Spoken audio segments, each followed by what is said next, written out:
Hello YouTube family, જય માતાજી, જય મા મોગલ બધાને તમારું સ્વાગત છે મારા ન્યૂ વ્લોગમાં। અને આજ તો જો વરસાદ બંધ થઈ ગયો છે અને આમ જો વાતાવરણ કેટલું મસ્ત ચોખ્ખું ચોખ્ખું થઈ ગયું છે ને સૂરજ દાદા નીકળી ગયા છે પણ પીપર આડી પડે એટલે દેખાતા નથી। અને આજ જો તડકો નીકળે એટલે બધું છે ને અડદ ને મગ ને એવું બધું હતું મૂકવી દીધું છે। અહીંયા જો અડદ મૂકવી દીધા છે, થોડો થોડો તડકો નીકળી ગયો અત્યારે એટલે મૂકવી દીધું બધું। અને અહીંયા જો માં મગ હારા કરે હે ને, મગમાં કોક કોક કાળા કાળા ને બાટી ગયેલા ને એવા હે ને એ બધા માં હારા કરે છે। અને અહીંયા હે માંડવી હુકવેલી, અહીંયા માંડવી હુકવેલી છે અને આ અડદ હુકવેલા છે કારણ કે વરસાદ હતો એટલે કાંઈ હુકવાય તો નહીં, તો બધું એમને હતું એટલે આજ તડકો બીક નીકળ્યો ને એટલે હુકવી દીધું। અને આપણે જવાનું છે બીજી વાડીએ દવા છાંટવા કારણ કે વરાપ જેવું થઈ ગયું એટલે દવા છાંટી આવી। તો આપણે મળશું બીજી વાડીએ જઈને, તો કન્ટિન્યુ વ્લોગમાં બધા બન્યા રહેજો। અને જો તમને બતાવો અહીંયા કબૂતર કેવા બેઠા છે, હિંચકો ખાય છે, જો કેટલા મસ્તના બેઠા છે।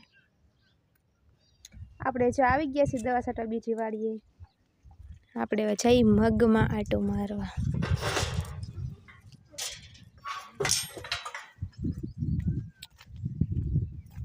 જો આવા મગ થઈ ગયા છે પણ ખડ જો તમે, ખડ મગ નથી ને એટલું તો ખડ છે જો। આ હાય અહીંયા તો જો આટલું ખડ છે એટલે આપણે ને પેલા ખડની દવા છાંટવાને, ખડ બળી જાય ને પછી આપણે ઈરુણીને છાંટવાને કારણ કે ઈરુણીને એવી છાંટવા પણ નથી અત્યારે ખડ। આપણે જો 3 પોપ ચાલુ કરવાના છે મગમાં કારણ કે ખડ બહુ છે ને 40 પોપ છાંટવાને એટલે બપોર થઈને તો છટાઈ જાય ધીમે ધીમે છાંટી તા। જો 2 પોપ તો અહીંયા છે, આ મારો છે, આ મયુરનો છે અને મારા પપ્પા થાય ને છાંટવા વહી ગયા છે ને આપણે હવે ચાલુ કરી દઈ છાંટવાનું। દવા છાંટીને પછી મળી તમને બધાને। દવા છટાઈ ગઈ છે ને આપણે ઉપડા છીએ ઘરે ને મયુર જો ગાડી કાઢે છે અને પહેલાં મયુર મને મૂકી જાય પછી મારા પપ્પાને તેડવા આવશે।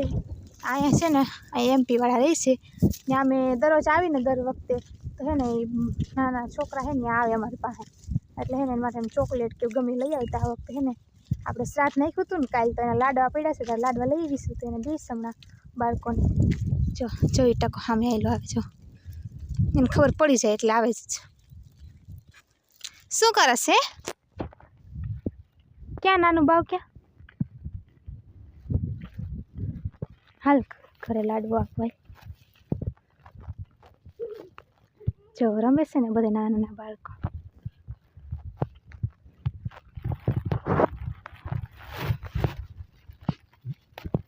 ઓલિયામાં લાડવો છે, બધા ખાજો હો, બાવને દેજો બધાને। જો આપણે બાળકોને દીધા કેટલા રાજી થઈ ગયા, દાંત કાઢવા મળ્યા કારણ કે દર વખતે લઈ આવીને એટલે એને એમ થાય એક જાય બેઠું સ્નાનું મયુર આવે છે, આપણે ઊભા રહી જાય। બાય બાય આવડે બી જઈ બાય બાય કે બાય બાય। આપણે જો બીજી વાડીથી આવી ગયા છીએ ઘરે અને હેને 1 વાગી ગયો છે અને હેને ભૂખે લાગી ગઈ છે એટલે આપણે બેસી ગયા છીએ જમવા। તો જમવામાં છે અડદની દાળ, ઠંડી છાશ, રોટલી અને રોટલા। તો હાલો બધાય જમવા। ગાઈસ વાગી ગયા છે 5 અને હેને આપણે બોર પછી ડુંગળી નીંદવા આવી ગયા, ડુંગળી નીંદવા આવી ગયા છીએ ને હવે હેને કપાસમાં દવા છાંટવાની છે। જો આ કપાસમાં આવો છે અમારો કપાસ, જો આગળ જ આવો છે પણ અંદર તો હાવ એટલે હાવ બગડી ગયો છે। આગળથી જોયો ને તો એમ લાગે કે આમ તો બહુ ફાલ છે આમાં। ગાઈસ 6:30 થઈ ગયા છે ને આપણે દવા છાંટીને વહી આવ્યા છીએ ઘરે અને હેને આમ દાવડા લેવાના હતા ને એટલે હેને આમ કેટલું આમ બહુ કપાસ મોટો થઈ ગયો ને એટલે એને આખા પલળી ગયા। મારા મમ્મી જાય બનાવી છે શાક, કારેલાનું શાક બનાવવાનું મમ્મી ભરેલા કારેલાનું શાક બનાવવાનું છે। મારી મમ્મી કારેલા ભરે છે ને ભાઈ જો દવા છાંટીને આવીને ફોન જોવા મળ્યા। માડી તમે શું કરો? માને જો હે ને લીલા અડદ ફોલે, લીલા અડદનું શાક બનાવવાનું છે એટલે માં ફોલે છે। અને આપણે એ વ્લોગનો એન્ડ કરશું। તો મારો વ્લોગ ગમે તો લાઈક કરજો, શેર કરજો અને સબસ્ક્રાઈબ કરજો। મળશું પછી નેક્સ્ટ વિડીયોમાં, ત્યાં સુધી બધાને બાય બાય।